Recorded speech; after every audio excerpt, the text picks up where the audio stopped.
لا شريك له وأشهد أن محمدا عبده ورسوله وحبيبه وخاتم النبيين والمبعوث رحمة للعالمين. اللهم صل على حبيبنا وشفينا ومولانا أبي القاسم المصطفى محمد. اللهم صل على محمد وآل محمد. اللهم صل على محمد وآل محمد. اللهم صل على محمد وآل محمد. وعلى آله وصحbihi wa man tabi'ahum biihsan ila yaumil amal. Bapak Ibu yang sangat berbahagia, pertama-tama kita bersyukur bisa bersua kembali dalam keadaan sehat walafiat dengan niat yang tulus untuk mempelajari kitab suci Al-Quran. Dan mempelajari kitab suci Al-Quran berarti mempelajari hakikat Allah Subhanahu wa Ta'ala. Pada kesempatan kita malam ini, kita akan teruskan surat Al-Waqiah kita ayat 31 sampai 40 kalau tidak salah, 31 sampai 40. Dan karena bersama kita sudah ada Ustazna Ustadz Wahyudin B. Wahid, kita minta kepada beliau dengan segala hormat untuk membacakan kepada kita ayat-ayat suci Al-Quran, suratnya 56, surat Al-Waqiah, ayatnya 31 sampai 40. Bapak sekalian, mari kita sama-sama memasang mata, hati, dan kuping pikiran kita untuk sama-sama mendengarkan ayat-ayat suci Al-Quran yang akan dipandu dan dibacakan oleh Ustazna Ustadz Wahyudin B. Wahid. Pada Ustadz Wahyudin B. Wahid kita persilakan dengan segala hormat pada Ustadz. Assalamualaikum warahmatullahi wabarakatuh. Waalaikumsalam warahmatullahi wabarakatuh. Sehat semua ya Bapak Ibu.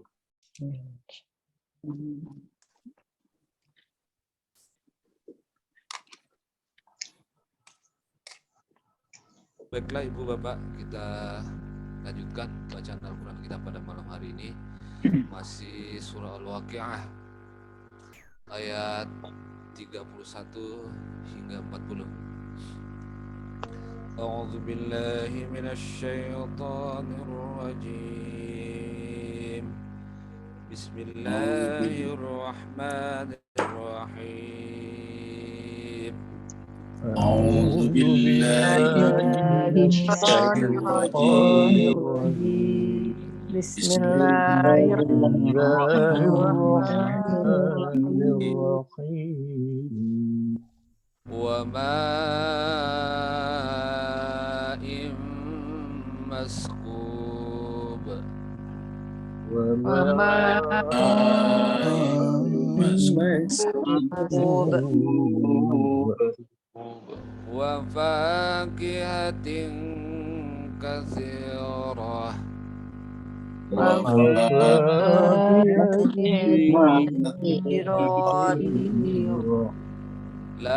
maqtu'atin wa la mamnu'ah. La maqtu'atin wa la mamnu'ah. Wa furushim marfu'ah. Wa furushim marfu'ah. Inna ansha'nahunna insha'a. Inna ansha'nahunna insha'a. Faja'alnahunna abkara.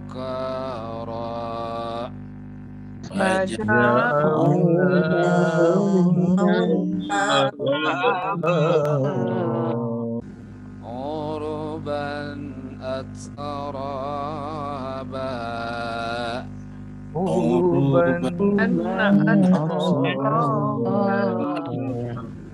Li ashabil yamin. لأصحاب اليمين ثلة من الأولين سورة من الأولين وثلة من الآخرين وسلة من الآخرين صدق الله العلي العظيم صدق الله الله العلي العظيم اللهم صل salli wa وسلم وزد وبارك barik على رسول الله وآله الأطهار على رسول الله وآله الأطهار Allahumma salli صل على على Muhammad محمد wa ali وآل محمد اللهم صل محمد على وآل محمد محمد اللهم صل على محمد وآل اللهم وعجل صل على فرجهم محمد وآله. Kita haturkan terima kasih banyak, syukran katsira kepada Ustazina Ustaz Baidin Wahid. Semoga Allah SWT mengirim malaikat kepadanya dan kepada keluarganya yang bersaf-saf sampai ke arasy Allah SWT, seraya mencucurkan kepadanya sakinah dan juga rahmat, dan menyebut-nyebut keluarganya, orang tuanya di hadapan majelis para malaikat. Begitu juga Bapak Ibu semuanya. Semoga dengan ayat-ayat suci yang Bapak Ibu tadi lantunkan baca, menyebabkan Allah senantiasa menyertai Bapak Ibu sekalian, memandu sehingga selalu yang terbaiklah yang Allah berikan yang terjadi pada diri Bapak Ibu semuanya. Kita teruskan surat Al-Waqiah kita, surat yang ke-56 ini.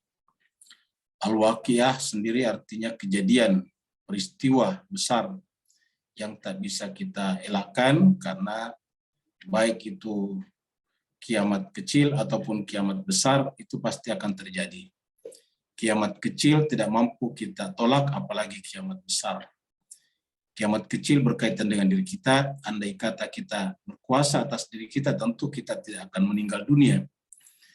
Bagaimana pula dengan alam semesta yang menguasainya adalah Allah SWT, tidak mungkin kita menghentikannya. Oleh sebab itulah disebutlah bahwa yang namanya al-waqi' ini adalah peristiwa yang tak bisa kita elakkan, tidak bisa kita tolak kejadiannya. Surat ini turun di Mekah, maka disebutlah dengan surat Makkiyah. Jumlah ayatnya 96 ayat. Surat ini adalah didahului oleh surat Ar-Rahman dan nanti disusul oleh surat Al-Hadid, yaitu surat tentang besi, surat 57. Terakhir kemarin kita sudah sampai di ayat 29 dan 30 yang berbicara bahwasanya orang-orang yang baik di sisi Allah SWT, baik itu adalah yang disebut dengan as-sabiqun ataupun ashabul yamin, itu diberikan kepadanya naungan yang tidak pernah berhenti. Kita lihat seperti ini adalah di dunia, bagaimana pula dengan di sisi Allah Subhanahu wa taala. Yang kita saksikan adalah ketenangan, yang kita saksikan adalah kedamaian, keharmonisan, hati yang terbayangkan dengan taman ataukah dengan hutan yang indah seperti ini adalah hati yang juga penuh dengan kedamaian. Begitulah juga dengan air yang mengalir. Air yang mengalir ini adalah menunjukkan kehidupan, karena tidak ada kehidupan tanpa air. Bahkan setiap yang namanya hidup di sana biasanya pasti ada air. Ada batu, kalau ada air maka tumbuhlah lumut-lumut ataukah tumbuhan-tumbuhan kecil. Pohon-pohon yang besar seperti hutan, kalau tiba-tiba tidak diberi air bertahun-tahun, maka kemudian akan mati. Begitulah seterusnya, apalagi di dalam lautan, begitu samudra berhenti mengeluarkan airnya ataukah samudra kering, maka kemudian berhentilah kehidupan di dalam samudra, dan berhentilah kehidupan pada kita semuanya. Nah, jemaah sekalian serba, jadi air adalah segala-galanya. Maka inilah yang dibicarakan kemarin terakhir di ayat 30. Ini adalah sambungan dari ayat 28 dan 9. Jadi kalau kita review dari ayat sebelumnya supaya bersambung, kita lihat dari sini. Ya. Sini dikatakan, A'udzubillahi minasyaitonirrajim, Bismillahirrahmanirrahim. Illa qilan salaman selama, ini adalah terakhir berkenaan dengan as-sabiqun as-sabiqun. Kemudian setelah itu Allah berbicara tentang ashabul yamin, washabul yamin, ma ashabul yamin. Jadi ashabul yamin itu adalah fi sidrin makhdud, berada di dalam pohon bidara yang tidak berduri, ataukah di dalam naungan pohon bidara yang tidak berduri. Pohon bidara ini adalah pohon yang terkenal di masyarakat kita, banyak tumbuh di Asia Selatan dan Asia Tenggara. Dan oleh para ilmuwan dipercaya bahwa pohon bidara itu banyak sekali manfaatnya, terutama buahnya. Kemudian ke-9, watalhin mandud, dan kemudian berikan pohon pisang yang bersusun-susun. Semua kemarin kita sudah bicarakan apa yang dimaksud dengan pohon bidara, apa yang dimaksud dengan pohon pisang yang isinya ataukah yang buahnya bertandan-tandan bersusun-susun. Ini semuanya berkaitan dengan jiwa manusia. Kalau Bapak Ibu sekalian nanti coba searching manfaat pohon bidara itu banyak sekali. Ya, jadi manfaat pohon bidara itu, buah bidara maksudnya itu banyak sekali. Kemudian terakhir kita sampai di ayat 30, wazillin mamdud. Lalu kemudian di sana diberikan naungan mamdud yang panjang, maksudnya yang luas, terbentang luas, tak bertepi. Jadi artinya apa jemaah sekalian? Orang yang masuk dalam surga itu hatinya bersifat melindungi, bersifat menaungi. Dan pada saat ini kita masuk pada ayat baru, yaitu ayat 31. Ini tadi adalah ilustrasinya, ini adalah air. Lalu kemudian ayat pertama adalah ayat 31.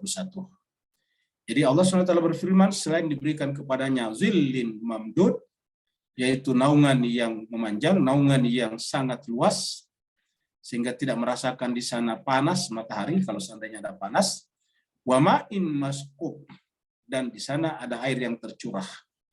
Nah, jadi jemaah sekalian, ini sebetulnya lebih merujuk kepada jiwa. Seperti sebelumnya yang disebut dengan as-sabiqun as-sabiqun, lalu kata-katanya salaman salam. Lalu kata-katanya adalah mendamaikan. Kata-katanya adalah memberikan ketenangan, mensejahterakan. Begitu juga dengan ashabul yamin, yaitu ditempatkan di tempat naungan yang sangat panjang. Artinya hatinya tidak panas, hatinya adalah teduh, hatinya sejuk, hatinya harmoni, hatinya selalu mendatangkan kedamaian. Zillin mamdud. Dan jiwanya selalu menjadi habitat bagi kehidupan yang lain. Karena yang namanya hutan yang lebat itu adalah menjadi habitat bagi makhluk-makhluk yang lain. Kemudian wama'in maskub, lalu kemudian ada air yang tercurah. Apa artinya air yang tercurah? Air yang tidak berhenti. Tercurah itu tidak berhenti terus-menerus. Karena namanya tercurah itu biasanya ada mata air mengalir lalu kemudian tercurah. Nah, jemaah sekalian serbaik, kenapa air dibicarakan di sini? Jemaah sekalian, kita bicara sedikit tentang air. Tadi di grup kita, mungkin ada yang baca grup kita, ayahanda kita, Bapak Said dari Singapura, memposting satu perumpamaan air dan batu yang sangat menarik. Di dalam Al-Quran ada juga tentang hati seperti batu. Ada hati seperti air seperti ini. Ini adalah air.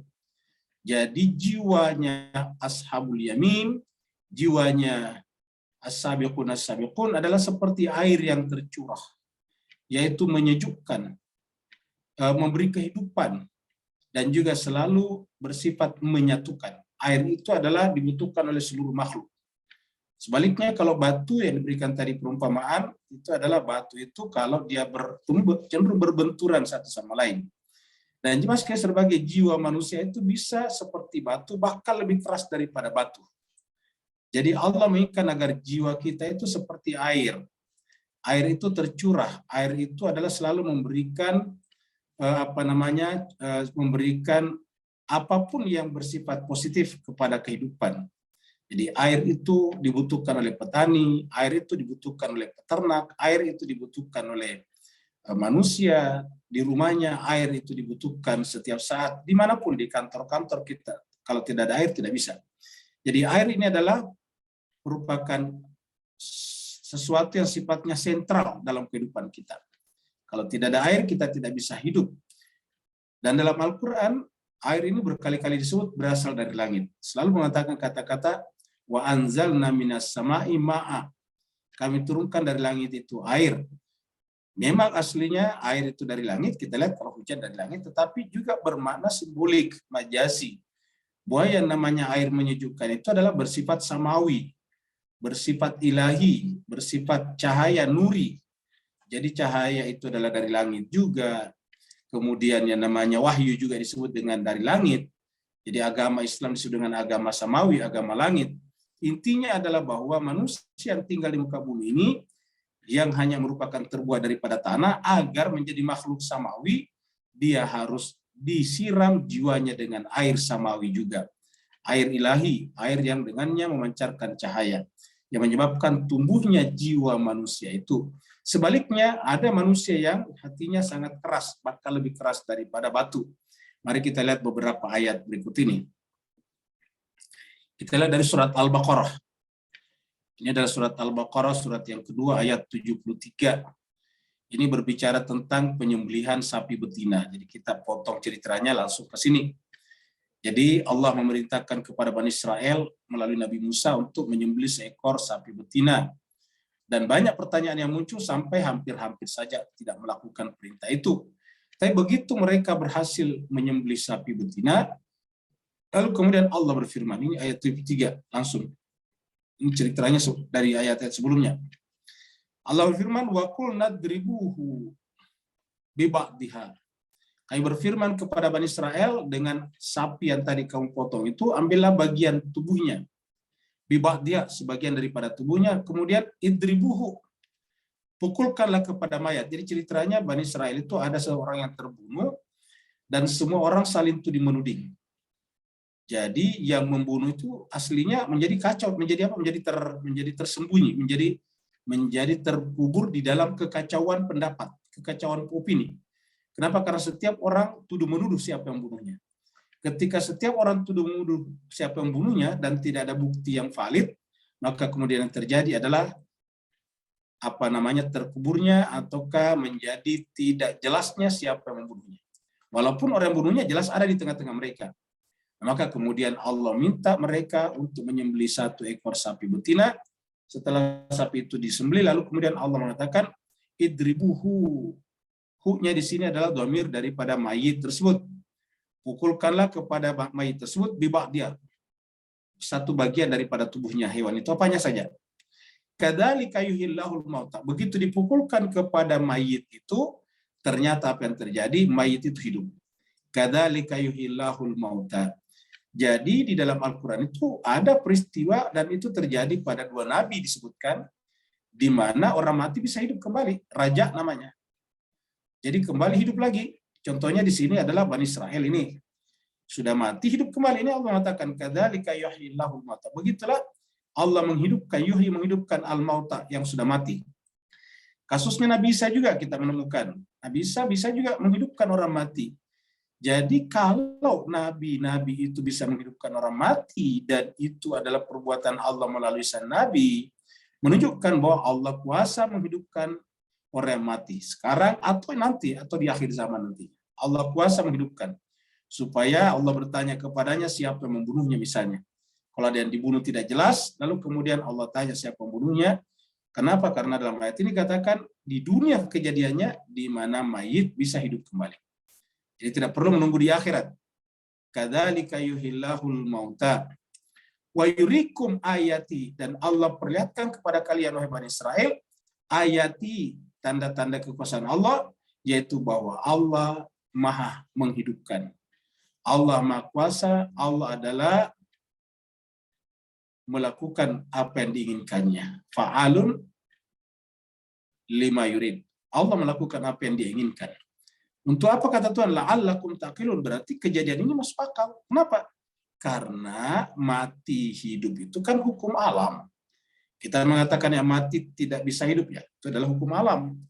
Tetapi ketika melakukan itu adalah Allah yang mengatasi dan menciptakan hukum alam, tentu tidak ada masalah.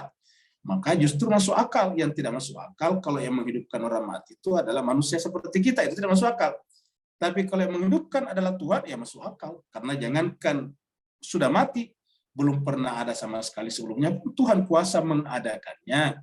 Itulah sebabnya Allah mengatakan bahwa mukjizat itu bisa dijangkau oleh akal. La'allakum ta'qilun. Tetapi apa yang terjadi kemudian bagi Bani Israel setelah menyaksikan kejadian yang luar biasa ini, di mana ada orang yang meninggal lalu kemudian dihidupkan kembali, dan mereka menyaksikan itu sebagaimana juga mereka menyaksikan bagaimana laut terbelah, bagaimana makanan dari langit, al-manna wassalwa turun dari langit, bagaimana Allah menaungi awan terhadap mereka pada saat berjalan melewati padang pasir yang panas, bagaimana Allah memberikan kepada mereka mata air sebanyak 12 ketika mereka kehausan, dan seterusnya. Tetapi apa yang terjadi setelah itu? Artinya setelah mereka membaca, menyaksikan kitab suci, menyaksikan ayat, yaitu mukjizat, langsung mereka lihat, tidak tertutup kemungkinan terjadi kepada siapapun, termasuk kita, ternyata summa qasat qulubukum. Kata Tuhan, tetapi hati kalian menjadi keras. Qasat, muncul kata-kata qasat di sini. Summa qasat qulubukum. Maka kemudian hati kalian menjadi kasar, menjadi keras. Qasat qulubukum. Jadi ayat ini menjelaskan kepada kita bahwa salah satu sifat jiwa yang tercela adalah keras. Ulangi lagi Bapak sekalian, salah satu sifat jiwa yang tercela di dalam Al-Quran adalah sifat keras. Karena di sini negatif nilainya. Summa qasat qulubukum. Tetapi setelah kalian menyaksikan ayat itu, hati menjadi keras. Artinya, berdasarkan ayat ini yang bisa kita pahami mafhum mukhalafannya ialah bahwa semakin kita membaca kitab suci atau semakin kita menyaksikan tanda-tanda kebesaran Allah, harusnya melembutkan hati kita. Bukan sebaliknya. Kalau Bani Israel terjadi sebaliknya, itu qasat qulubukum kata Allah dalam ayat ini. Mimba dizalik, setelah kejadian itu mereka saksikan. Bahkan Allah mengatakan hati kalian itu fahiya kal hijara. Sama dengan batu. Muncul kata hijara di sini, batu. Jadi kalbu kalian itu fahiya kal hijara, seperti batu. Bahkan au asyaddu qaswah, bakal lebih keras dari batu. Jadi jemaah sekalian, ternyata masih ada lebih keras dari batu, yaitu hati manusia. Allah mengatakan bisa seperti batu atau asyaddu qaswah, lebih keras lagi daripada batu. Jadi jiwa manusia bisa lebih keras daripada batu. Kenapa lebih keras dari batu? Coba lihat. Allah mengatakan wa inna minal hijarati, karena sesungguhnya namanya batu itu sebatu-batunya dia, maksudnya sekeras-kerasnya batu, lama yatafajjaru minhul anhar. Ada di antara batu-batu itu yang yatafajjaru minhul anhar, yang bisa memberikan tempat keluarnya air dari dalam dirinya. Yatafajjaru minhul anhar. Coba lihat yang namanya sungai-sungai di gunung, itu kan batu yang dilewati. Jadi batu-batu tadinya itu gunung, tapi karena selalu lewat air di situ, akhirnya batu itu menjadi terbelah, menjadi licin, menjadi lama-kelamaan tergerus, sehingga terbentuklah sungai-sungai melewati bebatuan-bebatuan. Itu dikatakan di sini sekeras-kerasnya batu, lama yatafajjaru minhul anhar. Sekeras-kerasnya batu, batu itu tetap bisa memberikan tempat, memberikan jalan bagi terbentuknya sungai-sungai. Wa inna minha, bahkan daripada batu itu, minha daripadanya, lama yashaqqaqu, ada yang membelah dirinya, melobangi dirinya. Fa yakhruju minhul ma', maka kemudian keluarlah daripadanya air. Jadi ada yang melobangi diri, keluar daripadanya air. Contohnya mukjizat ketika mereka semuanya haus dalam perjalanan dan mereka meminta kepada Musa untuk memberikan air. Maka Allah mengatakan, wahai Musa, idrib bi'asakal hajara, pukulkanlah tongkatmu itu kepada batu tersebut, al-hajara, maka kemudian fam fajarat min husnata asyara aina, maka kemudian terpancarlah dari batu itu 12 mata air. Jadi dari batu bisa keluar, dan di sekitar kita juga kita biasa menyaksikan, dari dalam batu bisa keluar air, yang namanya air panas, Bapak sekalian, air panas itu keluar dari batu. Ya, jadi keluar dari batu-batu. Jadi Allah mengatakan sekeras-kerasnya batu, batu bisa terbelah, batu bisa melobangi dirinya, membocorkan dirinya, sehingga kemudian yakhruju minhu, keluarlah daripadanya alma, air. Jadi sekeras-kerasnya batu bisa keluar air daripadanya. Wa inna minha, bahkan juga sesungguhnya dari air itu, dari air itu, dari batu itu, lama yahbitu min khasyatillah. Kita lihat batu itu kalau di tempat yang tinggi menggelinding ke bawah karena tertarik oleh gravitasi bumi. Jadi sekeras-kerasnya batu, kalau dia berada di hulu sana, lama-kelamaan dia bergeser ke hilir. Bahkan menggelinding bisa sampai ke tepi pantai, ke hilir sungai tersebut.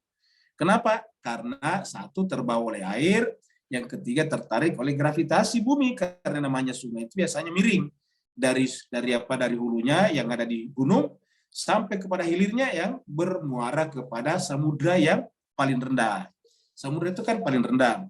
Jadi dengan demikian dari tempat yang tinggi bisa menggelinding, bisa berputar-putar, bisa bergerak menuju kepada tempat yang rendah, padahal dia batu. Jadi sebatu-batunya dia masih patuh kepada hukum Tuhannya, yaitu hukum gravitasi bumi. Lama yahbitu min khasyatillah. Wa ma'allahu bighafilin amma ta'malun. Dengan demikian, jemaah sekalian, menentukan perbuatan kita adalah hati kita, dan Allah tidak pernah lalai daripada perbuatan kita, sebagaimana Allah tidak pernah lalai dari hati kita, karena Allah selalu ada di sana. Nah, jadi inilah yang menjelaskan betapa pentingnya hati itu supaya jangan kasar, keras. Nah, kita lihat lagi surat apa ini? Surat Al-An'am, surat Al-An'am, surat yang ke-6.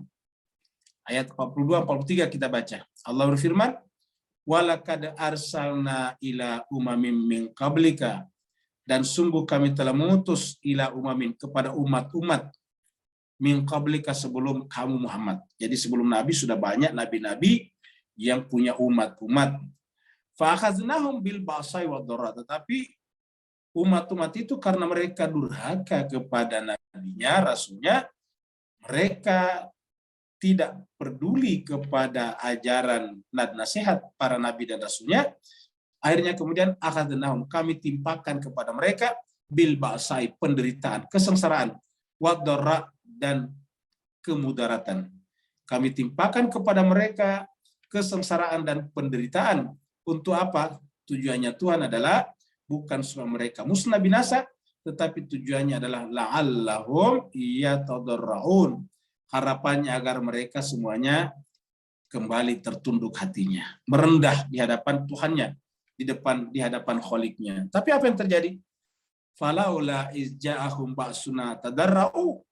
Tetapi sayangnya manusia itu harusnya ketika datang kepada mereka ba'suna, derita, masalah yang mendatangkan kesengsaraan, harusnya manusia merasa rendah. Manusia merasa tak berdaya di hadapan Kholiknya. La haula wala quwata illa billah. Sehingga mereka kemudian tadarra'u. Mereka harusnya menundukkan hatinya, merendahkan jiwanya di hadapan Allah SWT. Bahwa hukum alam saja tidak mampu mereka taklukkan, apatah lagi dengan seluruh realitas. Tetapi apa yang terjadi? Walakin, akan tetapi, qasat qulubuhum, ini qasat menjadi keras. Tapi sayangnya banyak orang semakin sering menderita, semakin dapat masalah, hatinya semakin keras, bahkan semakin mencaci maki Allah SWT dalam hatinya, dalam benaknya. Allah mengatakan qasat, sama tadi qasat qulubuhum. Jadi kalbu ini bisa jadi keras. Jadi qasat qulubuhum. Nah, jadi jiwanya, hatinya yang disebut dengan as-sabiqun as-sabiqun dan ashabul yamin tadi itu harusnya tidak seperti itu. Dia seperti apa? Seperti air yang tercurah tadi. Bukan seperti qasat qulubuhum ini. Sehingga apa yang terjadi kalau hati menjadi keras? Wa zayyana lahum syaitan. Akhirnya kemudian syaitan bersarang di sana, maka semua sifat-sifat yang keras dan kasar itu dianggapnya indah. Sudah dianggap indah berhati kasar, sudah dianggap indah berhati keras, sudah dianggap indah menjadi pembangkang, sudah dianggap indah menjadi pembantah terhadap kebenaran. Wa zayyana lahum syaitan ma kanu ya'malun, sehingga apa yang mereka kerjakan dianggap baik, dianggap indah. Nah, jadi ini dimasukkan sebagai surat Al-An'am. Kita lihat surat Al-Hadid. Surat Al-Hadid ini surat yang ke-57. Setelah surat Al-Waqiah selesai, kita masuk surat Al-Hadid, surat tentang besi. Nah, dimasukkan ini besi. Nah, besi ini sama dengan batu. Sebetulnya batu itu banyak macam, termasuk jadi besi. Jadi termasuk besi, sebetulnya termasuk jenis batuan, batu besi namanya. Di dalam Al-Quran kita artikan semuanya adalah batu, walaupun ada kata al-hadid juga. Allah berfirman, alam ya'ni lilladzina amanu. Jadi ini Allah justru bertanya kepada kita orang beriman, pengikut Nabi Muhammad. Jangan sampai juga apa? Jangan sampai juga kasat qulubuna. Jangan sampai hati kita juga menjadi kasat, menjadi keras. Allah berfirman, alam ya'ni lilladzina amanu. Belumkah datang masanya kepada orang-orang, lilladzina amanu, kepada orang beriman. Belumkah datang masanya, waktunya, timingnya, momennya kepada orang beriman. Untuk apa? Antakhsya'a qulubuhum, agar kalbu mereka itu menjadi takhsya', khusyuk. Agar hati mereka itu menjadi tunduk, menjadi menyatu dengan Allah, menjadi merendah, menjadi fana di dalam kebanggaan Allah SWT, itu takhsya'. Kalau orang beriman kan harusnya fana di dalam kebanggaan Allah, dia tidak ada, egonya hilang. Belumkah datang masanya kepada orang beriman, antakhsya'a qulubuhum lidzikrillah, untuk menyatu dengan Allah. Mengingat Allah artinya menyatu, karena kalau mengingat itu terjadinya pemenyatuan antara yang mengingat dan yang diingat. Antara adzakir dan al-madhkur itu satu. Adzakir adalah yang mengingat, al-madhkur yang diingat. Jadi takhsya'a qulubuhum lidzikrillah. Wa ma nazala, dan apa yang diturunkan oleh Allah dari al-haq, dalam bentuk al-haq. Wa ma nazala min al-haq, dan apa yang diturunkan dalam bentuk kebenaran. Apa itu kebenaran? Kitab suci dan pasangan itu adalah al-haq. Jadi al-haq itu adalah kitab suci dan pasangan kitab suci.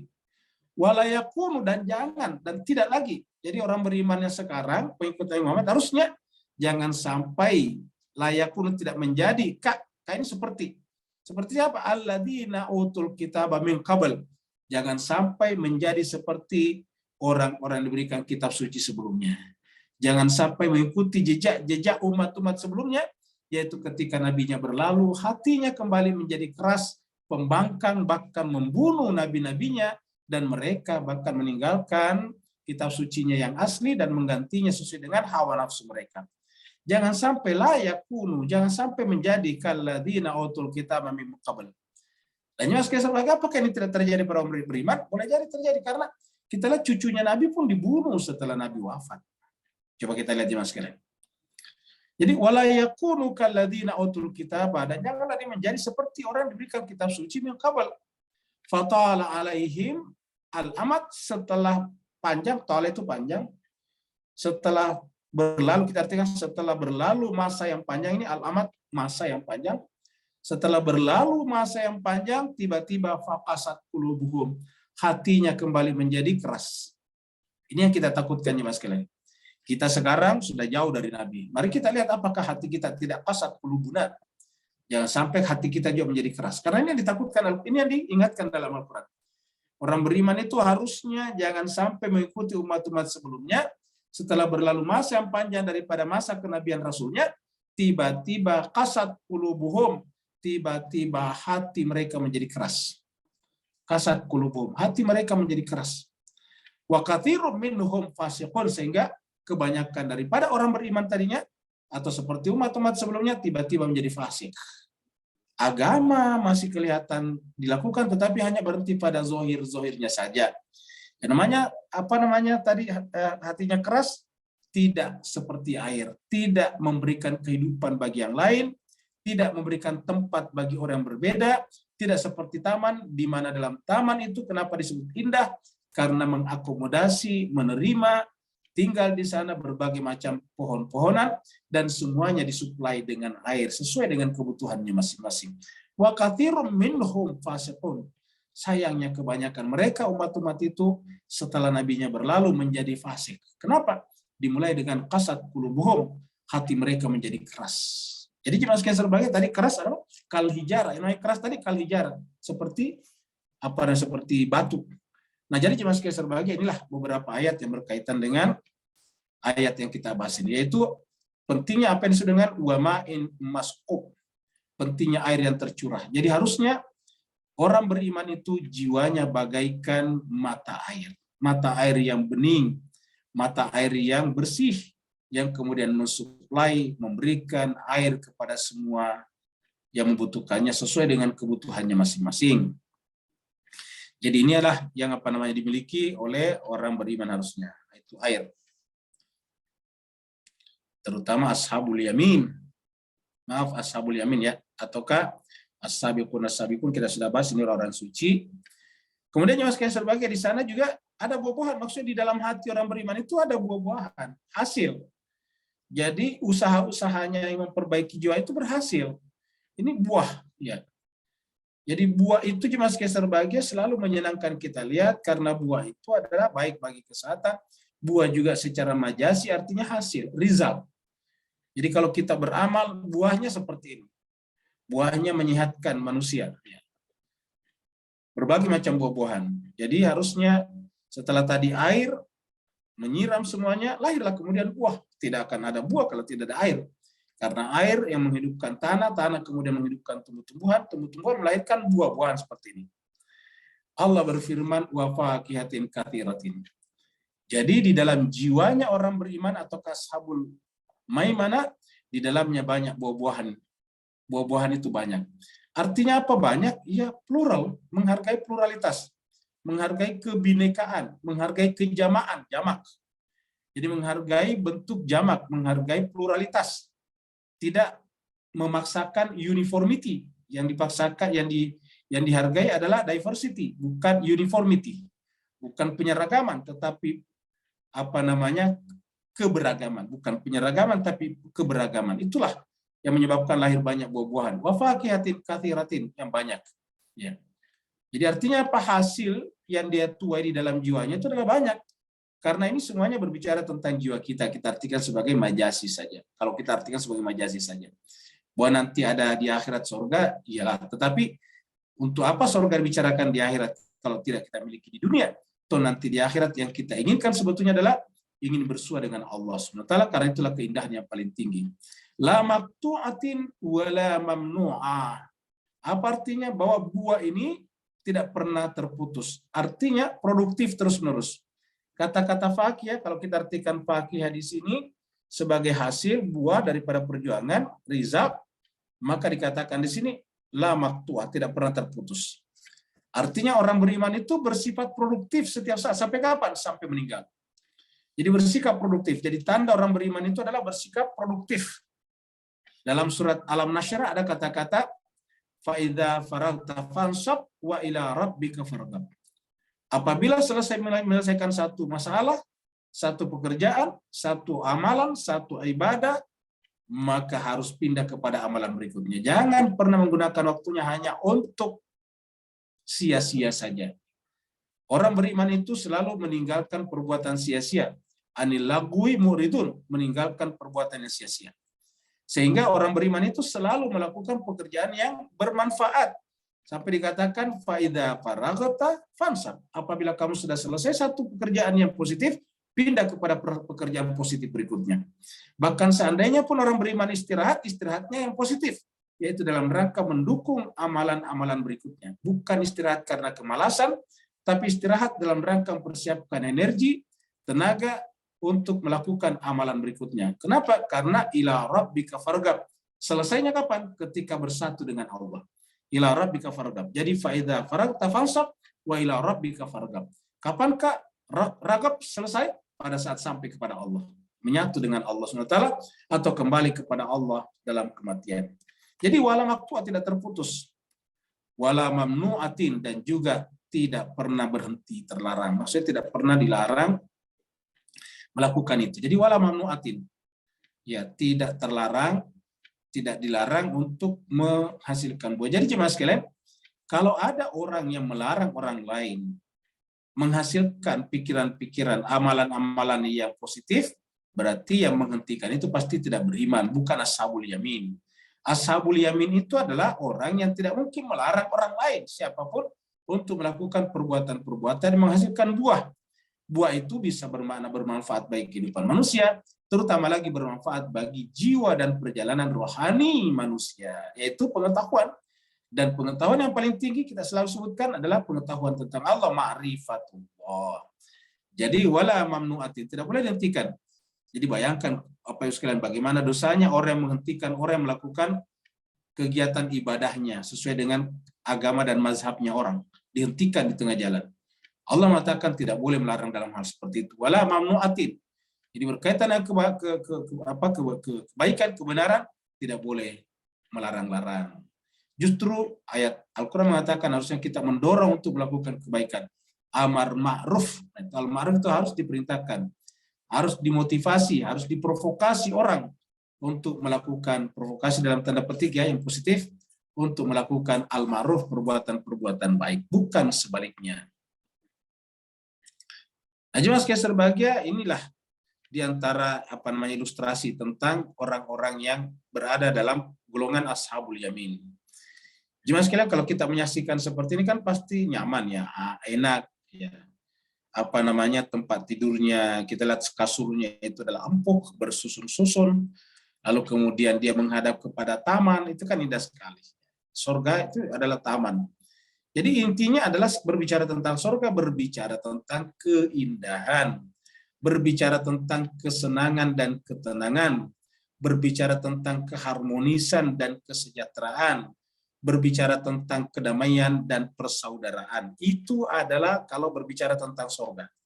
Jadi artinya apa? Jiwa-jiwa yang melahirkan surga adalah jiwa-jiwa yang selalu kalau kita pandang melahirkan ketenangan. Kita lihat misalnya tempat ini pasti kita melihat tenang. Yang kita saksikan cuma ruangan, di situ ada tempat tidurnya yang bagus, yang empuk, menghadap kepada taman, itu sudah enak rasanya. Saya kira Bapak sekalian tidak ada di antara Bapak Ibu yang kemudian darahnya naik menyaksikan ini. Nggak ada. Nggak ada di antara Bapak Ibu sekalian tiba-tiba naik pitam menyaksikan ini. Tidak ada. Yang kita rasakan apa? Kita tiba-tiba ingin berbaring, tidur, pulas, menghilangkan penat setelah bekerja seharian. Kan begitu Pak Bu sekalian. Jadi kita menyaksikan seperti ini dan kemudian kita tidur pasti tulang punggung kita tidak akan sakit karena dia adalah kasurnya yang empuk dan empuknya empuk yang tidak mengganggu tulang belakang manusia misalnya. Maka yang kita saksikan adalah kenyamanan dan keindahan. Seperti contohnya juga seperti ini, kita menyaksikan menghadap kepada taman. Allah mengatakan wa furushin marfu'atin. Dan mereka di sana ada furush. Furush itu firash. Firash itu adalah kasur-kasur. Marfu itu dari kata rafa itu terangkat. Jadi terangkat. Jadi artinya kasur-kasur yang empuk. Apa itu empuk? Kita sudah sampaikan sebelumnya. Itu artinya fleksibel, lentur. Jadi jiwanya orang beriman itu fleksibel, lentur, tidak keras seperti batu. Perumpamaan yang diberikan tadi ayahanda di postingannya itu adalah batu itu tidak lentur. Batu itu tingkat densitasnya tinggi. Densitinya tinggi sehingga kalau dia berbenturan pasti bunyi. Keras, ya saling berbunyi, saling mengandalkan dirinya kalau dia bertemu. Kenapa? Karena tidak ada sifat lentur, tidak ada sifat empuk pada dirinya. Nah, sedangkan jemaah sekalian jiwanya orang beriman itu bagaikan kasur-kasur yang empuk. Wa furushin marfu'atin. Apa artinya furushin marfu'atin? Coba kalau kita misalnya loncat, menjatuhkan diri kita ke kasur, apakah kasurnya rusak? Tidak. Kenapa? Ya karena dia empuk, lentur. Sedangkan kalau batu, kalau kita melemparkan diri kita di sana, kalau bukan kita yang sakit, batunya yang pecah. Kenapa? Ya karena keras, karena kaku. Ya, jadi dua saja kemungkinan. Kalau badan kita sedemikian kuatnya, batunya bisa pecah. Ya, kalau enggak, kitanya yang pecah. Seperti itu. Tapi kalau dia empuk, maka jemaah sekalian terbagi, dia menjadi lentur, maka dia akan menyesuaikan diri dengan berat badan kita. Setelah kita berdiri, dia akan kembali seperti semula lagi. Kenapa? Namanya lentur. Namanya fleksibel. Nah, jiwa manusia seperti itu jemaah sekalian terbahagia. Jiwa manusia itu yang ashabul yamin, golongan kanan itu adalah bersifat lentur, bersifat fleksibel. Apa tanda fleksibilitas dan kelenturannya? Yaitu gampang memaafkan. Dalam Al-Quran dikatakan khuzil afwa, jadilah pemaaf. Apa artinya pemaaf? Ya tidak perlu kita simpan di hati atas apa yang mereka lakukan terhadap diri kita. Kita tetap saja tidak merasa tersinggung, tidak merasa, toh Tuhan sudah punya mekanisme tersendiri baginya. Ingat ya mas sekalian, Tuhan itu sudah punya mekanismenya sendiri. Tuhan itu sudah punya hukumnya sendiri. Kalau ada orang berbuat macam-macam kepada kita dan kita sabar, Allah sendiri akan memperlihatkan kepada orang itu akibat daripada perbuatannya. Ya, kita lihat dalam sejarah orang-orang yang kemudian bersikap kasar, bersikap keras kepada nabi-nabi dan rasul-rasul, akhirnya menuai semuanya hasil daripada atau buah daripada perbuatannya. Lihatlah misalnya Fir'aun yang bersikap kasar, bersikap keras kepada Nabi Musa, Nabi Musa menghadapinya dengan sabar yang indah. Apa yang terjadi? Fir'aun dipermalukan di depan rakyatnya, di depan tentaranya, tenggelam dan tidak bisa menolong dirinya sendiri. Seperti itu diperlihatkan, langsung tenggelam, lalu kemudian mati seperti itu. Nah, jadi jemaah sekalian, ini adalah mekanisme yang Allah berikan kepada manusia. Jadi jemaah sekalian berbahagia, para nabi dan rasul itu ya bersikap sabar saja. Kenapa? Alam ini Tuhan itu sudah punya mekanisme bagaimana caranya terjadinya hukuman dalam tanda petik kepada orang yang melakukan kekerasan. Kita lihat jemaah sekalian dalam sejarah, semua orang-orang yang pernah bersikap kasar kepada para nabi dan rasul, kepada orang-orang bersikap tulus, itu pasti akan langsung menyaksikannya sendiri dalam hidupnya. Tanpa yang bersangkutan, tanpa para nabi dan rasul itu, atau tanpa insan kamil itu berdoa, tidak perlu. Akan terjadi dengan sendirinya. Air bah itu bukan doanya Nabi Nuh, bukan. Air bah datang sendiri begitu saja. Ya, Nabi Nuh justru bahkan menginginkan semua orang pada saat itu naik di atas perahunya. Jadi kalau mereka tidak naik di atas perahu, itu kesalahan mereka, bukan kesalahan Nabi Nuh. Dan itu yang kita sebut dengan mekanisme Tuhan di dalam memberikan dampak atau efek negatif terhadap mereka yang melawan nasihat para nabi dan rasul, ataupun orang-orang yang berhati tulus dan suci. Maka jemaah sekalian berbahagia, maka berhati-hatilah, takutlah kepada jiwanya orang-orang yang ikhlas, orang yang tulus, karena setiap orang yang tulus dan ikhlas selalu Allah bersamanya. Maka ketika kita bersikap kasar kepadanya, kalau kita bersikap aniaya kepadanya, itu artinya kita melawan Allah SWT yang selalu bersama dengan dirinya. Maka inilah makna daripada wa furushin marfuatin. Jadi orang-orang yang ahli surga itu atau ashabul yamin itu adalah jiwanya seperti kasur-kasur yang empuk, yang bersusun-susun. Kasur-kasur yang fleksibel ataupun lentur. Karena misalnya kalau di sorga misalnya menawarkan seperti ini, ya kalau kita pikir-pikir apa kelebihannya sorga? Karena di dunia juga banyak kasur seperti ini, kan begitu Pak Bos sekalian. Ulangi lagi, kalau misalnya sorga cuma menawarkan buah-buahan, ya kan berarti dunia juga banyak buah-buahan. Kalau sorga cuma menawarkan misalnya kasur-kasur yang empuk, ya di dunia banyak sekali kasur-kasur yang empuk sekarang. Tentu ini lebih kepada mempunyai makna-makna majazi, simbolik, supaya kita bisa mengambil pelajaran daripada makna yang berada di balik kata-kata majas ataukah simbolik tersebut. Inna ansya'nahunna insya'a, sungguhnya kami menjadikan mereka insya'a, dengan kejadian yang kami inginkan. Nah, pertanyaan, kemana nih kahunna di sini jemaah sekalian? Kemana kahunnanya di sini? Karena ini tiba-tiba dalam kurung bidadari-bidadari. Kan tidak ada sebetulnya bidadari di sini. Ini hanya dhamir hunna. Ya. Di sini hanya dhamir hunna, dan baru dikasih dalam kurung bidadari. Jadi jemaah sekalian, di sini artinya inna, sungguhnya kami, ini sudah benar kami, ansya'na, kami yang menghendaki. Ingat, kata ansya'na itu menghendaki. Ingat kata-kata insya Allah, kalau Allah menghendaki. Kami yang menghendaki, insya'a, kehendak kejadiannya. Nah, siapakah yang dikehendaki? Ini objeknya, ini adalah hunna. Jadi inna ansya'na hunna, sungguhnya kami menghendaki mereka, insya'a, dengan kehendak yang tidak bisa ditolak oleh makhluk manapun. Kenapa? Ya karena kehendak Allah itu adalah pasti terjadi. Ya, ingat Allah mengatakan kalau aradanya Allah innama amruhu iza arada, ya. Dan Allah mengatakan bahwa fa'alun lima yurid, Allah melakukan apa yang dia inginkan. Begitu ya dengan nasyanya Allah, keinginan Allah. Jadi itu tidak bisa kita tolak. Kenapa? Karena Allah mengatakan ansya'na hunna ansya'. Nah, pertanyaannya, mana hunna ini kalau tiba-tiba dikasih dalam kurung bidadari? Nah, tentu untuk mencari hunna ini kita akan mencari ke depan sebelumnya pembahasan yang telah kita lewati, yaitu kata benda berbentuk jamak yang dihitung perempuan. Karena kan hunna perempuan. Hunna ini adalah perempuan. Nah, jadi jemaah sekalian berbahagia, berarti mengatakan ansya'na hunna, ini apakah benar yang maksud dengan bidadari? Nah, sedangkan kita tadi menjawab, ini adalah berbicara tentang jiwa manusia yang harusnya menjadi simbol daripada surga yang indah itu dalam kehidupan kita ini, supaya benar-benar orang beriman itu adalah seperti sahibul jannah di dunia. Kalau kita kembali sebelumnya ini belum ada. Yang ada di sini adalah fakihatin kathiratin. Bisa juga menuju ke sini. Buah-buahan itu adalah yang Allah kehendaki. Tapi ini fakihatin adalah hasil kita. Ya, bisa juga kembali ke sini, tapi di sini kita tidak lihat. Ya, ma'in di sini bentuk tunggal, zilin juga. Kemudian bisa kita kembali ke sini. Ya, fisidrin, maksud pohon bidara juga. Ini adalah biasa saja tunggal. Kemudian watalhin mandut, ini adalah pohon pisang juga tunggal. Nah, cuma sebagai yang bisa kita rujuk adalah ashab. Ya, yang bisa kita rujuk adalah ashab, karena ashab ini adalah bentuk jamak.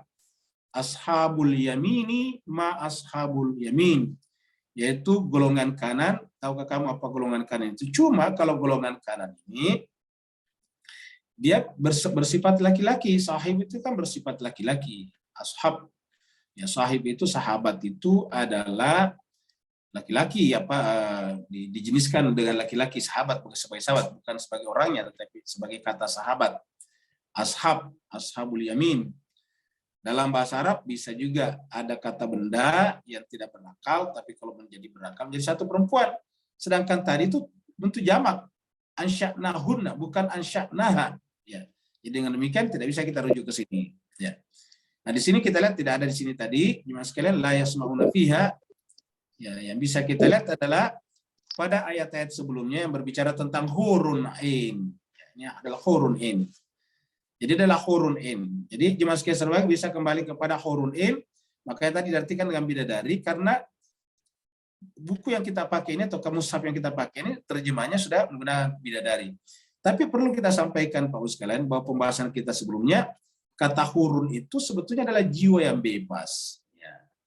Jadi jiwa yang bebas ini mencari sesuatu. Apa yang dicari? Yaitu tujuannya. Yaitu dari mana dia datang dan dia akan kembali kepada tujuannya. Innalillahi wa inna ilaihi raji'un. Jadi hurun kita artikan dengan bebas. Ingat kata-kata al-hur. Al-hur itu dari kata ini. Jadi hurun itu adalah al-hur, bebas. Ya, dia adalah bebas. Dan di sini diartikan dengan jamak di sini, bidadari-bidadari. Ya.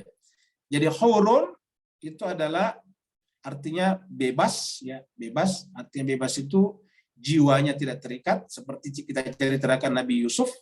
Nabi Yusuf itu terpenjara tubuhnya, tetapi jiwanya bebas. Bebas mencari apa? Mencari ain. Ain itu mencari tujuan hidupnya, yaitu kembali kepada Allah SWT, sehingga dia seperti burung, lahmi toirin. Dia adalah materi, tubuh, tetapi dia terbang, membubung tinggi, menuju kepada Allah SWT, menuju kepada langit. Jadi, walahmi toirin mimma yastahun, seperti yang mereka inginkan, seperti yang mereka hasratkan. Apa hasratnya? Itu kerinduan kembali kepada asal. Innalillahi wa inna ilaihi rajiun. Nah, orang ingin kembali kepada Allah karena dari Allah asalnya, dimulai dengan kerinduan, yastahun, hasrat yang tinggi. Lalu kemudian yang kedua adalah kebebasan. Kalau tidak ada keinginan dan tidak ada kebebasan, ya tidak bisa terjadi. Ada keinginan tapi tidak ada kebebasan, tidak bisa. Ada kebebasan, tidak ada keinginan, tidak bisa. Jadi harus ada hasrat, harus ada keinginan yang kuat, dan ada kebebasan. Untuk apa? Untuk terbang bagaikan burung menuju ke atas. Karena kalau burung itu kan ke atas. Lalu apa? Mencari tujuan hidupnya, yaitu innalillah, kita dari Allah, dan kita kembali kepada Allah Subhanahu wa taala. Nah, inilah pembahasan kita sebelumnya. Kita kembali tadi kepada ayat ini, ayat 35 tadi, ya. Jadi kita sudah lihat ayat 35, selesai, kita masuk ke ayat 36 ya. Nah, jadi Mas Serbagai, coba kita bayangkan ini, ya. Kita lihat ada wanita di sini, wanita muda. Ya. Apa bayangan kita, Pak Bu sekalian, kalau kita menyaksikan wanita? Tentu keindahan. Kalau kita melihat wanita itu beda. Kalau laki-laki cenderung menyaksikan laki-laki itu kan cenderung agak-agak, ya namanya bapak-bapak itu memang adalah dalam rangka dibuat tubuhnya sedemikian rupa, keras, kasar, dalam pengertian karena dia harus melindungi keluarganya, dia harus mencari nafkah dan seterusnya. Ya namanya laki-laki, dia harus melakukan pekerjaan apa saja yang halal demi menghidupi keluarganya, maka tubuhnya dibuat sedemikian kuat dan sebagainya. Kalau perempuan, karena dia akan hamil, mengandung, menjamah bayinya, maka kemudian dia harus diciptakan dalam keadaan lembut. Ya, jadi ingat, yang bisa kita bayangkan dari wanita itu adalah kelembutan, ya, kelembutan. Dan kelembutan itu adalah sifat dari jiwa. Maka yang bisa kita bayangkan kalau membayangkan seorang wanita, terutama jiwanya adalah seperti embun seperti ini. Ya. Kita menyaksikan seperti embun. Ya, ini jemaah sekalian. Kita menyaksikan seperti embun seperti ini. Ya. Ini adalah air, kalau kita lihat ini bening sekali. Ya. Coba lihat, karena beningnya air ini, maka kemudian ada pantulan di dalamnya. Apa di dalamnya itu? Apakah ada pohon? Tidak ada. Cuma karena saking beningnya, dia mengakomodasi, ingat tadi, pluralitas. Dia mengakomodasi lingkungannya.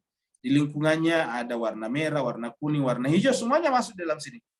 Ada di luarnya warna hijau, semuanya masuk di sini. Ada pohon-pohonan, ada macam-macam. Semuanya terpantul dalam jiwanya, karena apa? Terakomodasi. Dia menerima perbedaan, pluralitas. Itu bentuk sifat daripada kelenturan dan fleksibilitas tadinya. Sehingga kita bayangkan dari seorang wanita itu adalah jiwa yang bening, ketulusan, keikhlasan, seperti yang disebutkan di sini. Ya, dia adalah merupakan elemen cinta. Jiwa itu, hati kita itu adalah merupakan elemen cinta yang paling penting. Nah, jadi jemaah sekalian berbahagia, inilah yang keluar daripada bayangan kita ketika membayangkan seorang wanita, supaya kita berbicara tentang tentang penghuni sorga yang dibicarakan itu perawan. Artinya apa? Perawan artinya bersih. Yang kita bayangkan itu adalah kesucian. Yang kita bayangkan itulah hati itu adalah suci. Ya. Dan cinta yang cinta suci itu yang disebut dengan cinta sebetulnya. Kalau tidak suci, ya bukan cinta namanya. Jadi cinta itu maknanya suci, bersih. Seperti kita bayangkan dengan embun ini, ataukah air yang menggantung di ujung daun ini. Dan kita bayangkan seperti ini. Dia adalah elemen cinta. Hati kita adalah elemen cinta yang sangat penting. Allah mengatakan, faja'alnahunna. Tadi hunnanya kembali kepada siapa tadi? Kembali kepada pembahasan sebelumnya. Ansya'nahunna. Ansya'nahunna insya'an. Kan begitu tadi. Kami menciptakannya. Lalu siapa tadi? Kita rujuk hunna. Sangat mungkin atau yang bisa kita lihat adalah hurun ain. Hurun ain. Nah, di sini katakan faja'alnahunna. Jiwa yang bebas itu, jiwa yang suci itu, jiwa yang merdeka itu adalah abqara, bagaikan wanita-wanita yang perawan. Artinya apa? Belum tersentuh. Ingat Bapak Ibu jemaah sekalian sebagai pembahasan kita di surat, kita lihat ini pembahasan kita di surat Ar-Rahman, kan ada di surat Ar-Rahman juga yang pernah kita sampaikan tentang tidak pernah disentuh oleh jin dan manusia sebelumnya. Artinya kan bahwa dia tidak pernah terjamah, tidak pernah tersentuh, tidak terpengaruh. Jadi artinya apa? Suci ketika seperti ketika datang dari Allah SWT. Coba kita angkat di sini surat Ar-Rahman, ini surat Ar-Rahman. Ya, ini adalah surat Ar-Rahman. Ya, di surat Ar-Rahman, ayat 76 ini ayat terakhir kita bahas. Maaf, ayat 74 ini, ya, bukan 76, ini 74. Ya. Ini ayat 74. Allah mengatakan lam yatmishunna insun qablahum wala jan. Ya. Jadi tidak pernah tersentuh oleh manusia sebelumnya dan juga oleh jin. Nah, kan artinya bahwa jiwanya itu benar-benar masih fitrah. Kenapa? Belum ada pengaruh manusia dan tidak ada pengaruh jin dalam jiwanya. Ini yang disebut dengan fitrah, dan ini yang kita sebut tadi dengan seperti embun, ya. Yang disebut tadi dengan abqara. Jadi lam yatmishunna insun qablahum wala jan. Baru setelah itu fabi ayyi ala'i rabbikum tukadziban, karena jiwa yang seperti itu tidak mungkin mendustakan nikmat Tuhannya. Yang bisa mendustakan nikmat Tuhannya apabila sudah dipengaruhi oleh opini manusia dan bukan opini Tuhan. Dipengaruhi oleh opini jin dan bukan opini nabi, bukan opini manusia suci. Jadi jiwa yang suci, jiwa yang baik itu adalah lam yatmishunna insun qablahum wala jan, yang kita ambil dari surat Ar-Rahman ayat 74 ini. Baru Allah bertanya fabi ayyi ala'i rabbikuma tukadziban. Kita kembali tadi ke surat ini. Jadi jemaah sekalian, ini kita lihat. Jadi faja'alnahunna abqara. Abqara itu artinya apa? Tidak tersentuh oleh jin dan manusia. Artinya apa? Pendapat-pendapatnya itu adalah benar-benar keluar dari fitrahnya, atau seperti Nabi keluar daripada wahyu yang ada pada dirinya. Di dalam surat An-Najm yang kita sudah lewati, Allah berfirman bahwa yang namanya Nabi itu adalah ma sahibukum, sahabatmu Nabi Muhammad itu adalah ma dalla sahibukum wa ma gawa wa ma yantiqu anil hawa in huwa illa wahyun yuha. Dia tidak pernah berbicara berdasarkan hawa nafsunya atau pengaruh-pengaruh manusia dan jin atau pengaruh-pengaruh lingkungannya, tetapi yang dibicarakan, yang disampaikan, yang diperbuat adalah wahyun yuha, wahyu yang diwahyukan. Nah, wahyu itu adalah seperti abqarah. Wahyu itu adalah seperti embun yang kita lihat, saksikan tadi. Wahyu itu adalah fitrah kita itu sendiri. Maka kemudian urban atraba. Makanya penuh dengan urban. Urban itu penuh dengan cinta, kefasihan. Urban itu adalah penuh dengan cinta. Jadi isinya adalah cinta tadi. Kita lihat tadi gambarnya tadi adalah elemen cinta. Hati yang bersih itu adalah elemen cinta paling penting. Baru kemudian atraba. Apa maknanya atraba? Sebaya. Artinya bersikap egaliter. Menghargai seluruh manusia sama. Egaliter itu artinya seluruh manusia dianggap sama. Tidak membedakan manusia berdasarkan pangkatnya, jabatannya, berdasarkan rasnya, warna kulitnya, bahasanya. Pokoknya menghargai manusia sebagai manusia. Tidak menghargai manusia berdasarkan elemen-elemen baru yang melekat padanya. Apa elemen baru yang melekat pada manusia? Pangkat itu baru belakangan munculnya. Jabatan itu baru, harta benda itu adalah baru, bahkan ilmu pengetahuan baru dan sebagainya. Apa namanya? Semuanya itu adalah baru. Yang tidak baru apa? Fitrah manusia, dan fitrah manusia itulah kemanusiaan yang sesungguhnya. Bahkan warna kulit pun juga baru sebetulnya. Kenapa? Karena dia muncul dari tubuh kita. Warna kulit itu kan tubuh. Sedangkan hakikat manusia itu adalah pada jiwanya, bukan pada tubuhnya. Dengan demikian, tubuh manusia pun adalah sesuatu yang baru, dan karenanya warna tubuh postur manusia tidak sepantasnya mempengaruhi penilaian kita kepada seseorang. Apa sebabnya? Karena penilaian orang yang ahli sorga kepada manusia adalah atroba, egaliter, menganggap semuanya setara. Sebaya artinya setara. Urban atroba. Kita teruskan lagi Mas sekalian ayat 38 ya. Nah, Mas sekalian berbahagia ini adalah orang yang bersegera. Ingat pembahasan kita sebelumnya, as-sabiqun as-sabiqun, orang terdahulu dari orang terdahulu, orang tercepat daripada yang tercepat. Jadi, kalau ada orang masuk Islam dulu cepat, ada yang lebih cepat lagi. Ini as-sabiqun as-sabiqun. Dan ini kita bicarakan dulu, yang bicarakan ini disebut dengan orang-orang terdahulu paling banyak. Tetapi untuk ashabul yamin, orang belakangan juga banyak. Jadi untuk as-sabiqun as-sabiqun itu adalah sullatun minal awalin wa qalilun minal akhirin, kan begitu.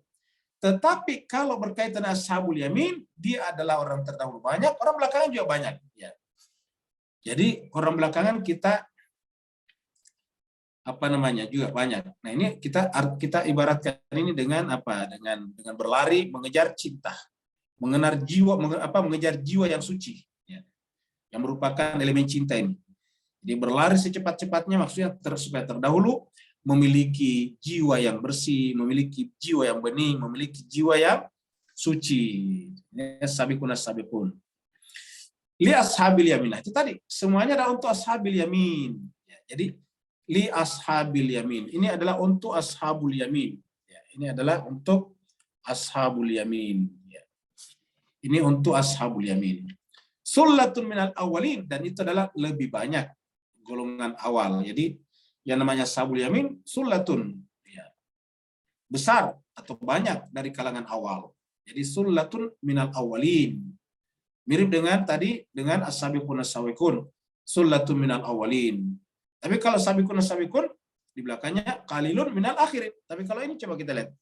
Jadi kita lihat sini, kalau ini adalah sullatun minal awalin. Kalau jemaah sekalian berbahagia, yang disebut dengan ashabul yamin ini orang belakangan juga banyak yang ikut ashabul yamin. Ya, coba kita lihat. Nah, kita lihat lagi ilustrasi ini. Ya, ilustrasi adalah ini kita sebut dengan sabiqun as-sabiqun ataukah al-awwalun. Ya, kemudian ada yang menyusul belakangan ini dia. Ya. Kita ilustrasikan orang yang datang belakangan. Jadi yang di depan itu banyak, yang di belakang juga ada yang menyusul seperti yang kita lihat dalam kartun ini, dalam ilustrasi ini. Jadi mengejar juga dari belakang. Apa yang dikejar? Itu tadi dalam Al-Quran dikatakan was-sabiqun al-awwalun minal muhajirin wal ansar walladzina tabauhum. Walladzina tabauhum, dan mengikuti mereka biasa dengan cara yang baik. Nah, ini adalah mengikuti mereka dengan cara yang baik. Wasullatun minal akhirin, dan juga banyak dari kalangan akhir. Jadi sullatun minal akhir. Tadi sullatun minal awalin, wasullatun minal akhirin. Jadi ini tadi jemaah sekalian. Sullatun minal awalin, sullatun juga minal akhirin. Jadi kalau ashabul yamin, sullatun minal awalin, wasullatun minal akhirin. Sedangkan kalau as-sabiqun as-sabiqun, Sullatun minal awalin wa qalilun minal akhirin. Jadi jemaah sekalian berbahagia itu adalah golongan kanan. Jadi golongan kanan adalah jiwanya terisi dengan cinta, lembut, fleksibel, lentur, tidak qasat qulubuhum, tidak keras hatinya, tapi jiwanya bagaikan air yang mengakomodasi semuanya, seperti taman yang indah yang menerima semua perbedaan dengan memberikan kesejahteraan, memberikan rasa harmoni, rasa kedamaian kepada semua orang. Sehingga ashabul yamin ini jemaah sekalian berbahagia adalah berada di belakang atau pengikut daripada as-sabiqun as-sabiqun. Nanti jemaah sekalian pertemuan berikutnya ayat 41 kita bicara wa ashabus shimal. Jadi sudah selesai dua, as-sabiqun as-sabiqun, lalu kemudian ashabul maimana, ashabul yamin. Nah, sekarang kita akan berbicara tentang ashabus shimal, yaitu golongan shimal. Shimal itu kiri, tadi sebelumnya adalah maimana kanan ya. Kalau ini adalah ashabus shimal, ashabus shimal. Kita akan bicara nanti golongan kiri pada pertemuan hari berikutnya, yaitu insya Allah hari Senin yang akan datang, ashabus shimal, ashabus shimal. Bagaimana pula ciri-ciri golongan kiri.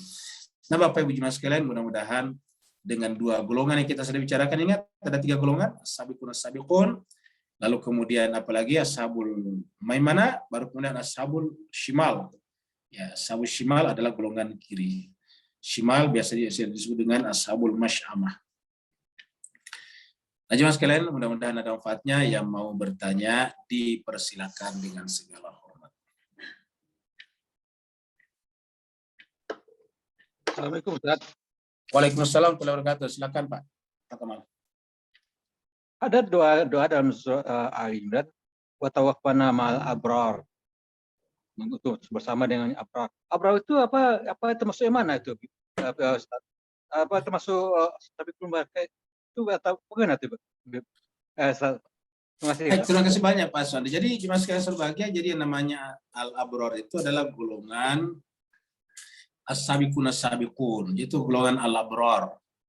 Dan kita diminta untuk mati bersama mereka. Dalam surat Al-Imran dikatakan tawaffana ma'al abrar. Wafatkanlah kami bersama dengan al-abrar. Jadi tawaffana ma'al abrar. Nah, jadi al-abrar ini bisa kita temukan di dalam surat Al-Insan. Surat Al-Insan itu surat yang ke-76 yang asbabun nuzulnya adalah berkenaan dengan Sayyidina Ali bin Abi Thalib dan Sayyidah Fatimah ketika keduanya berpuasa 3 hari berturut-turut karena nazar apabila putranya yaitu Hasan dan Husain sembuh, maka ayah bundanya atau Ali dan Fatimah akan berpuasa 3 hari berturut-turut. Nah, ini yang menjadi asbabun nuzul daripada al-abrar ini. Mari kita lihat di sini ya, kita lihat di surat Al-Insan ya, surat Al-Insan. Surat Al-Insan adalah surat yang ke-76. Dan ada kesamaannya sama-sama minum dari gelas. Jadi kita lihat. Ini adalah ayatnya kurang lebih ayat 6 ya. Nah, ini dia. Jadi aina yashrabu ibadullah fajruna sekarang. Nah, ini dia.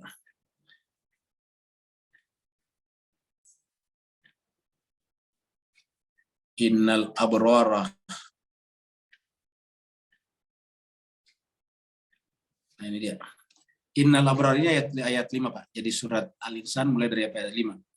Innal abrara, kita ya Pak Suwandi, innal abrara, sungguhnya al-abrar itu yashrabuna akan meminum min ka'sin dari gelas kana mizajuha kafura. Ingat pembahasan kita kemarin juga ada gelas ya. Kita sudah bahas sebelumnya. Ada gelas juga disebutkan di sini. Di mana tuh ya? Min ka'sin kana mizajuha juga ya. Ya, ini dia. Ayat 18. Yatufu alaihim wildanun mukhalladun bi aqwabin wa abariqa wa ka'sin. Ini ka'sin ini sama. Min ma'in, ka'sin min ma'in. Nah, di sini kita lihat innal abrara yashrabuna min ka'sin kana mizajuha kafura. Al-abrar itu adalah meminum dari ka'sin pialah. Jadi al-abrar ini jemaah sekalian berbahagia adalah yang meminum langsung daripada Nabi. Jadi yang meminum langsung, mengambil langsung air ilmunya dari Nabi, pialah. Makanya di dalam Dalam surat Yusuf itu ada kata piala raja. Jadi piala itu cenderung dipakai untuk raja misalnya. Dalam hal ini adalah nabi. Innal abrara yashrabuna min ka'sin kana mizajuha kafura. Yang isinya itu adalah air yang bercampur dengan kafur. Kafur itu adalah harum. Jadi airnya bening dan beraroma harum. Aina yashrabu biha. Nah, yang namanya ka'sin kana mizajuha kafura ini atau yashrabuna min ka'sin kana mizajuha ini adalah ainan. Dia meminum dari mata air.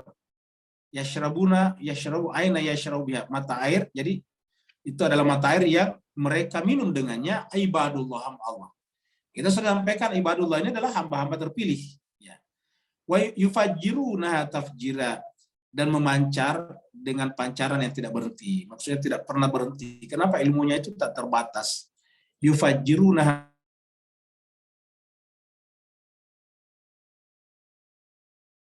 Hanya Nabi menyebut sebagai kotanya ilmu. Siapakah mereka labrar itu? Yaitu orang yang berpuasa memenuhi nazarnya. Yufuna bin nadri wa yakhafuna yawman kana syarruhu mustatira, dan hanya takut pada suatu hari yang pada hasil syarruhu, ke penderitaannya pada saat itu mustatira, menyebar merata di mana-mana. Yut'imuna ta'am, dia memberikan makan ala hubbihi miskinan wa yatiman wa asira.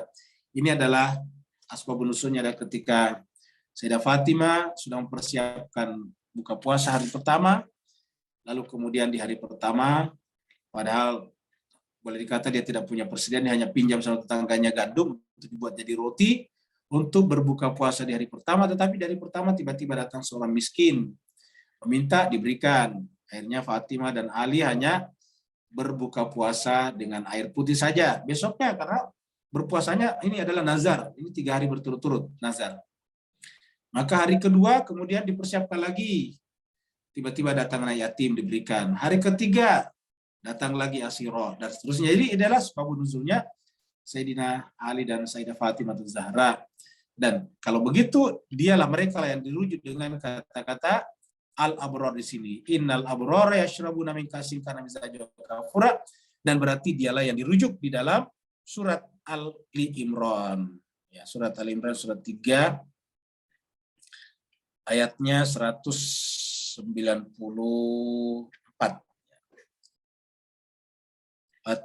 Ya, mana nih? 193 ya. Rabbana innana sami'na munadiyan yunadi lil iman an aminu bi rabbikum famana rabbana wa kami faghfir lana, ampunilah dosa dzunubana wa kafir anna sayyi'atina, dan tutupilah keburukan-keburukan kesalahan kami, wa tawaffana. Jadi inilah doa yang diajarkan Allah, tawaffana ya Allah, wafatkanlah kami ma'al abrar, wafatkanlah kami bersama dengan al-abrar. Jadi al-abrar ini lebih masuk kepada golongan as-sabiqunas sabiqun, begitu Pak Sami. Ada lagi Pak yang lain? Terima kasih Ustaz. Sama-sama Pak. Assalamualaikum Ustaz. Waalaikumsalam warahmatullahi wabarakatuh.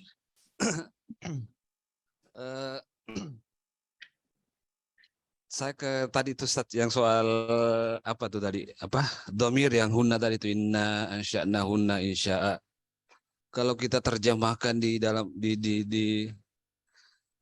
terjemahan Departemen Agama ini kan disebutkan di sini apa? Kami menciptakan mereka, apa? Mereka secara langsung ya. Padahal sesungguhnya bukan langsung kalau menurut saya ini Ustaz. Ini yang saya pahami Ustaz ya. Mohon izin mungkin saya mau diluruskan. Insya ini kan masdar daripada ansya itu kan. Posisinya sekarang di situ sebagai hal menurut saya. Mungkin saat itu yang pertama mungkin hal ya. Jadi saya terjemahkan sesungguhnya kamilah yang menciptakan itu sebenarnya ciptaan gitu loh. Sebaik-baik ciptaan maksud saya. Karena hunna ini menjelaskan ini tadi ini semua ini. Mulai dari visi dari makhdud, wa tilhim mamdud, wa zillim mamdud, wa ma'im maskub, wa fakihatin katsiratin la maqtu'atin wa la mamnu'a furshim. Ini ciri-ciri itulah makanya menggunakan kata hunna ini, sesuatu yang hidup, sesuatu yang apa ya, kita pahami yang apa? Yang ada dalam diri jiwa kita yang bersih ini. Makanya menggunakan kata hunna itu, makanya dipertegas tuh Allah di sini. Sesungguhnya kami lah yang menciptakan demikian itu dengan sangat baik gitu loh. Terus diteruskan lagi, faja'alnahunna abqara urban atrab. Ditambah lagi li ashabil yamin. Padahal di atas tadi sudah ada kan lo ashabul yamin, di sini lagi dijelaskan lagi. Semakin kuat gitu loh. Menurut saya. Mungkin saya keliru, Ustaz. Mohon maaf saya. Assalamualaikum warahmatullahi wabarakatuh.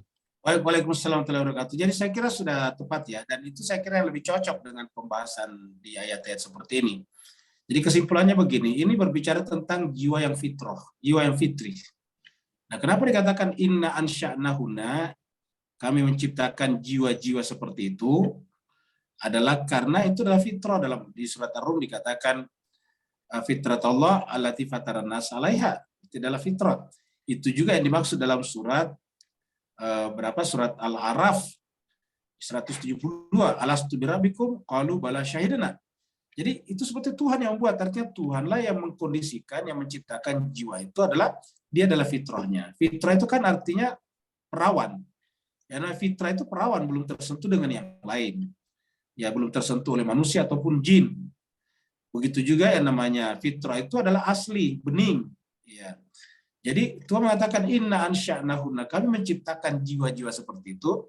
Insya'an, benar ini adalah pengulangan namanya. Ini ada pengulangan yang menunjukkan bahwa objek inna ansya'nahunna insya'an, kami menciptakannya, kami menjadikannya dengan kejadian yang sebenar-benarnya, dengan kejadian seperti yang kami inginkan itu. Karena insya'an ini kan ingin dari kata insya' yang kami inginkan. Jadi kejadian kami menciptakannya dengan kejadian seperti yang Allah inginkan, yaitu fitrah Allah. Jadi kalau kemudian dikatakan secara langsung di sini, ini adalah penafsiran saja. Jadi ini adalah pasti kata-kata secara langsung di sini penafsiran daripada penerjemah. Karena makanya dikasih catatan di sini, dikasih footnote 82 ini 828 dikatakan mereka diciptakan tanpa melalui kelahiran, karena selalu berbicara tentang bidadari. Jadi sudah terpola, sudah terpatron bahwa di sana bidadari.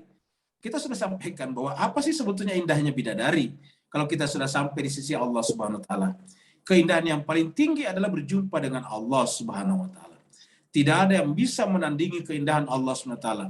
Apabila manusia sudah menyaksikan wajah dalam tanda petik Allah, lalu masih berpikir tentang yang lain, itu berarti belum sampai kepada keindahan hakiki daripada Allah Subhanahu wa taala. Karena kalau sudah sampai kepada Allah, keindahannya tidak akan bisa terkatakan lagi. Makanya pernah kita sampaikan, kalau sampai berbicara tentang keindahan Allah, menyatunya syahidin wa masyhud menjadi satu, maka di sana yang ada tidak ada pembicaraan lagi. Yang ada apa? Yang ada adalah diam. Yang ada adalah rasa zauq. Makanya kita sampaikan bahwa Allah berikan kepada kita 3 instrumen kemanusiaan. Yang pertama adalah panca indera, yang kedua adalah akal, dan yang ketiga adalah zauq. Pada saat kita sudah berjumpa dengan Allah, bahkan akal pun tidak bisa bekerja lagi. Karena kalau akal masih bekerja, maka akal bekerja itu masih harus minimal ada 2 komponen yang ada di dalamnya. Sementara zatnya Allah itu adalah tidak tersusun, tidak terkomposisi, tidak terstruktur. Dia adalah tunggal mutlak. Dengan demikian, maka ketika sampai di sana, tunggal mutlak, tidak ada pembicaraan lagi. Yang ada adalah hanya rasa zauq namanya. Nah, saya kira benar yang dikatakan Ustaz tadi. Jadi ini lebih kepada inna ansya'nahunna insya'an, itu lebih merujuk kepada dijadikannya dalam keadaan seperti sebelumnya di atas itu, merujuk kepada dhamir yang menunjukkan jiwa manusia yang tadi kita sebut dengan hurun ain, yaitu jiwa yang bebas, yang tidak terpenjara.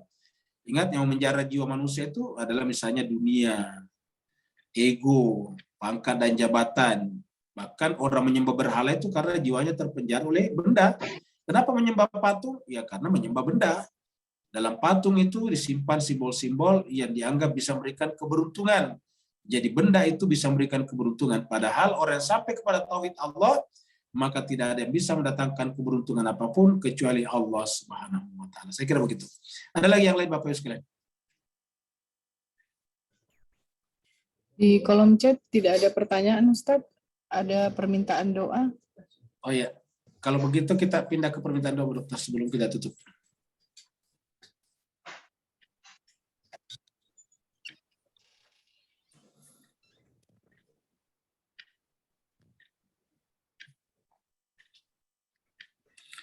Jemaah sekalian, mari kita tutup majelis kita dengan sama-sama berdoa. Ini ada oh iya betul. Kini ada 2 jemaah kita. Yang pertama dari Mbak Mani, ya Mani Al-Jufri. Ini papanya Mani. Ya, jadi paman kali, bukan papan ya, paman. Paman pamannya, mungkin Ustadz, paman. ya pamannya Mani, karena namanya Abdul Qadir bin Toha Al-Jufri, berarti paman ini pasti. Ya, tadi sore jatuh. Ya, kita doakan semoga tidak terjadi apa-apa, kembali sembuh, sehat seperti sedia kala. Kalau dioperasi, operasinya berjalan dengan lancar. Yang kedua juga kita doakan peserta tetap kita yang hampir tidak pernah alpa, yaitu Ibu Dr. Indira Silviandari. Ini Ibu Dokter juga hampir tidak pernah alpa dengan majelis kita, ternyata beliau sakit. Jadi kita doakan semoga paman daripada Mbak Mani, yaitu Habib Abdul Qadir bin Toha Al-Jufri, yang habis jatuh diberikan kesembuhan dengan kesembuhan yang sempurna. Kalau terjadi operasi, operasinya berjalan dengan lancar. Dan juga Ibu Dr. Indira Silviandari, semoga diberikan kesembuhan dengan kesembuhan yang sempurna. Kepada keduanya, Allah berikan sifat-sifat ikhlas, sabar, tawakal, dan ridho. Dan Allah memberikan ampunan kepada keduanya tersebab penyakit ataukah kecelakaan yang terjadi padanya. Semoga dengan ini Allah membersihkan dosa-dosanya dulu, sekarang, dan yang akan datang, sehingga nanti senantiasa bisa menyaksikan kebesaran Allah SWT dari relung jiwanya yang paling dalam. Dan kita jodohkan siapa saja di antara kita yang hadir bersama kita pada malam hari ini juga dan sakit diberikan kesembuhan dan kesembuhan yang sempurna, dan yang ada hajat supaya hajat-hajatnya juga dipenuhi. Setahu kita Mbak Mani juga ini punya hajat untuk arba'in. Semoga perjalanan arba'innya juga berjalan dengan lancar awal sampai akhir. Ala hadiniya wa likulli salihah bihaqqi Muhammadin wa ali Muhammad wa bihaqqil Fatiha wa bisiril Fatiha wa bi karamatil Fatiha wa bi mu'jizatil Fatiha. Al-Fatiha ma'as salawat. Allahumma salli ala Muhammad wa ali Muhammad. Allahumma salli ala Muhammad wa ali Muhammad. Allahumma salli ala Muhammad wa ali Muhammad ajil faraja. A'udzubillahi minasyaitonir rajim. Bismillahirrahmanirrahim. Alhamdulillahi rabbil alamin arrahmanir rahim maliki yaumiddin. Iyyaka na'budu wa iyyaka nasta'in. Ihdinas siratal mustaqim. Siratal ladzina an'amta 'alaihim ghairil maghdubi 'alaihim waladdallin. Amin. Alhamdulillahi rabbil alamin hamdan syakirin hamdan na'imin hamdan yuafi ni'amahu wa yukafi mazidah. Ya Rabbana lakal hamdu kama yanbaghi li jalali wajhikal karim wa azimi sultanik. Allahumma salli ala Muhammadin wa ala ali Muhammad. Allahumma rabbana zalamna anfusana wa illam taghfir lana wa tarhamna lanakunanna minal khasirin. Allahumma rabbana ighfir lana dhunubana wa liwalidina warhamhuma kama rabbayana shaghara wa li jami'il muslimina wal muslimat wal mu'minina wal mu'minat al-ahya'i minhum wal amwat bi rahmatika ya arhamar rahimin. Ya Allah Tuhan kami secara khusus memohon kepadamu ya Allah, yaitu untuk paman kami, paman daripada jemaah kami, yaitu Mbak Mani Habib Abdul Qadir bin Toha Al-Jufri yang baru jatuh dari kendaraan. Ya Allah Tuhan kami, janganlah memberikan efek yang negatif dari kejatuhannya ya Allah. Kalau dia sakit, angkatlah penyakitnya. Kalau dia operasi, perlancarlah operasinya. Kembalikanlah keadaannya seperti sedia kala, normal seperti sebelumnya Allah Tuhan kami, agar kembali beribadah kepadamu dengan ibadah yang sempurna, dan kembali lagi banyak berselawat kepada Rasul dan keluarganya yang suci dengan selawat yang sebanyak-banyaknya.